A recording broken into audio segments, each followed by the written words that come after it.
Avec nous, exceptionnellement ce soir, non pas un, mais deux invités. Bonsoir à vous, messieurs. Marc Lévy, bonsoir. Vous êtes l'auteur français le plus lu dans le monde. 50 millions d'exemplaires vendus, je crois. C'est énorme. Et puis, depuis ce matin, donc, le tout nouvel ambassadeur de la Croix-Rouge française. Bienvenue.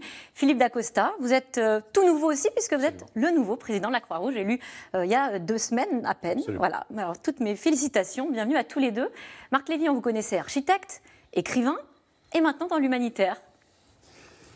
Non, en fait, j'ai commencé ma vie à la Croix-Rouge, à 18 ans. Alors, c'est un retour aux sources. Et donc, c'est un retour plus qu'aux sources, c'est un retour dans une famille de cœur et qui m'a toujours tenu à cœur toute ma vie et que j'ai jamais vraiment perdu de vue. Et c'est l'attachement de toute une vie. Je suis très honoré et ému, extrêmement heureux de rejoindre cette merveilleuse maison. Vous dites, ça déplace le centre de gravité de son propre nombril vers les autres, et ça, c'est pas mal.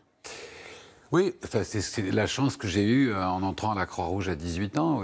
C'était à Paris. C'était dans les Hauts-de-Seine.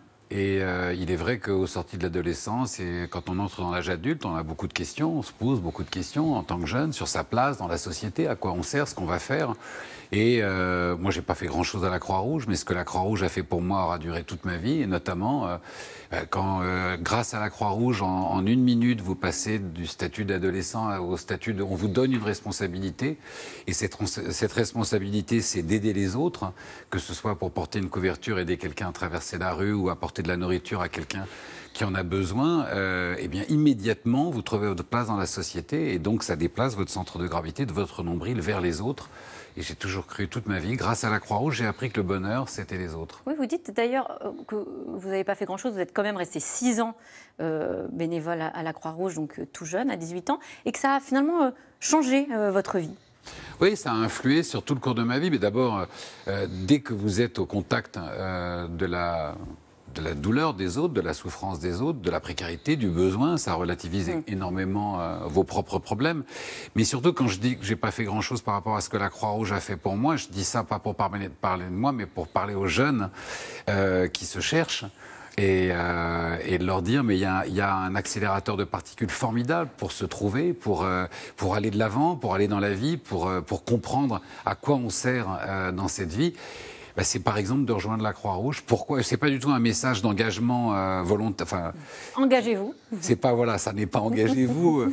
Mais je le dis du fond du cœur, je l'ai vécu, je l'ai expérimenté moi-même. C'est où il y a eu un sentiment d'appartenance à une très grande maison. Et à des causes qui sont justes et qui vous apportent tout au long de votre vie un sentiment d'appartenance et d'utilité.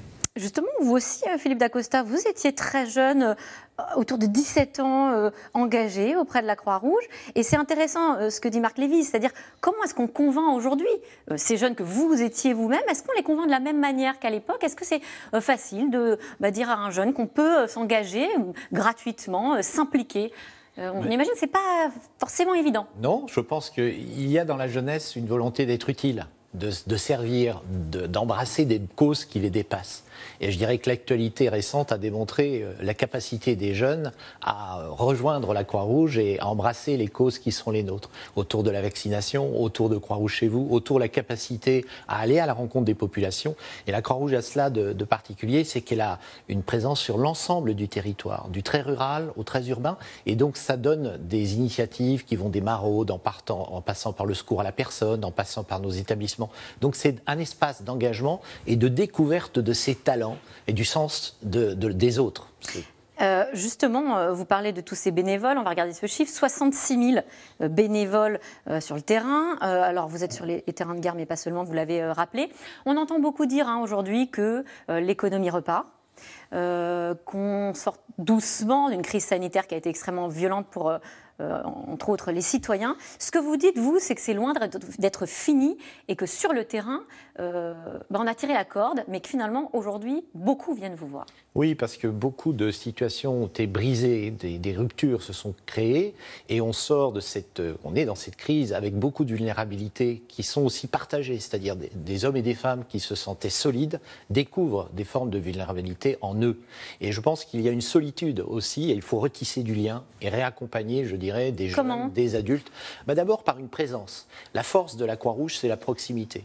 Et c'est la présence par l'accueil, par le dialogue, par l'action. Parce que nous avons une capacité qui a nourri notre propre engagement à tous les deux il y a 40 ans, c'est d'agir au service des autres. Et à travers cette action, d'être utile et sans doute de prendre conscience que quelque chose nous dépasse. Il y a des cellules d'écoute que vous avez mis en place pendant le confinement, ça va continuer ? Oui, absolument. Croix-Rouge Écoute à 30 ans et nous souhaitons renforcer cette réponse en matière de soutien psychologique, en matière de santé mentale, parce qu'on sent un besoin dans notre jeunesse, c'est nos aînés, d'être entendus et d'être accompagnés.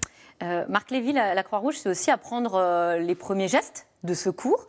165 000 personnes formées l'an dernier. Est-ce que vous avez reçu une formation de la Croix-Rouge ? Oui. Non, mais moi, j'ai eu dans ma grande jeunesse, j'ai passé 6 ans et demi dans une unité de désincarcération routière. Donc, on avait été formés non seulement au secours, mais au secours d'urgence et au secours routier. Ah, ça, c'est pour les grands accidents routiers, c'est ça ? Voilà. Mais non, mais c'est important, par exemple, ces formations-là ? Alors, ce qui est très important, encore une fois, dans ce que ça vous apporte, c'est, je dirais, la récompense est immédiate.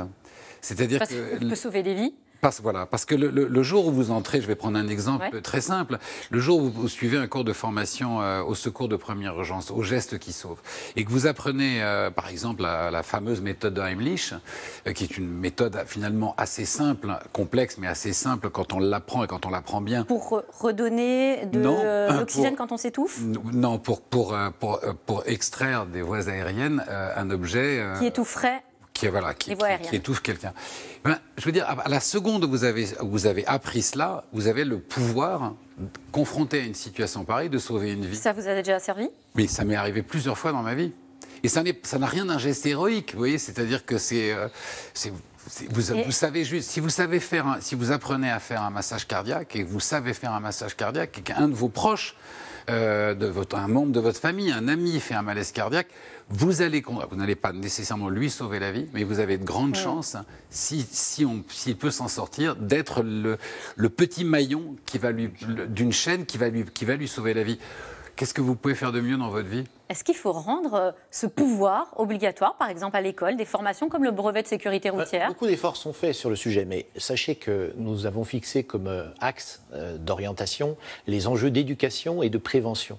Et c'est vrai que nous allons, dans les 4 années qui vont venir, un axe de présence de la Croix-Rouge. Nous souhaitons faire que la Croix-Rouge soit présente dans la société, aux côtés des Français et des Françaises, et que chacun considère que nous sommes un bien commun, et que cette capacité à découvrir des gestes pour sauver des vies, eh bien, nous allons pouvoir l'apporter à la population.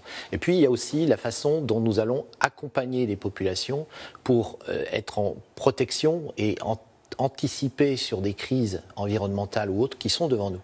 Et le rôle de la Croix-Rouge, c'est aussi d'être un tiers de confiance entre le besoin des Français et des Françaises et puis ce que peut apporter notre institution en réponse à ces besoins. Et les ambassadeurs vous aident aussi à mieux vous faire connaître. D'ailleurs, vous êtes ambassadeur à côté de cette ambassadrice là depuis 2 décennies, Adriana Carambeu. Et qui continue. On pourra peut-être vous voir avec elle à des feux rouges avec la tirelire de la Croix-Rouge. Mais c'est prévu. C'est prévu. Eh bien, merci à vous. Dès les prochaines journées nationales. Merci à vous, Marc Lévy, Philippe Dacosta, d'être venu sur notre plateau.